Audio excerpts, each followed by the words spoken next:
Bonjour, je souhaiterais vous parler de la roue de secours Galette. Effectivement, dernièrement, j'ai crevé très loin de chez moi et bonjour la galère.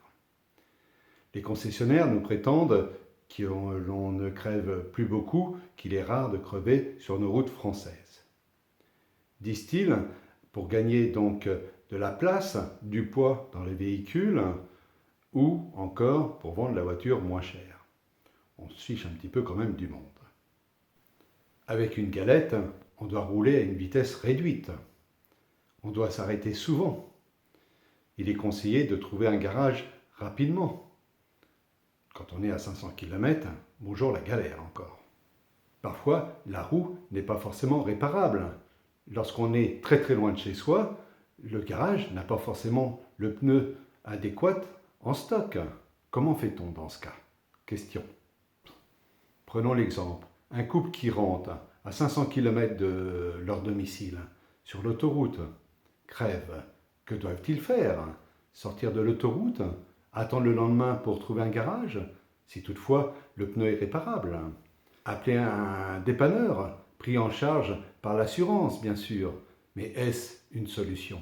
Alors qu'une vraie roue de secours pallierait au problème, permettrait de réparer la roue tranquillement le lendemain ou le surlendemain, et surtout de pouvoir rentrer chez soi tranquillement. Comme je le disais tout à l'heure, des gros véhicules n'ont même pas de roue de secours. Bien sûr, ils prétendent qu'avec la fameuse bombe anti-crevaison, tout se résout rapidement. Tout le monde ne sait pas forcément se servir d'une bombe anti-crevaison. Lorsqu'on crève, on nous dit souvent « mais appelez un dépanneur, c'est pris en charge par l'assurance ».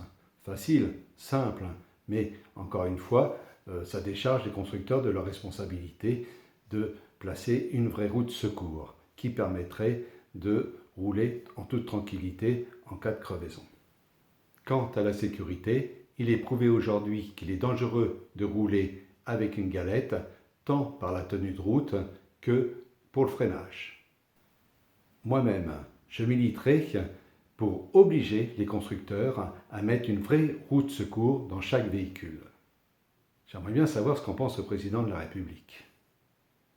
Ah, c'est vrai qu'il ne conduit pas beaucoup, je crois. Désolé.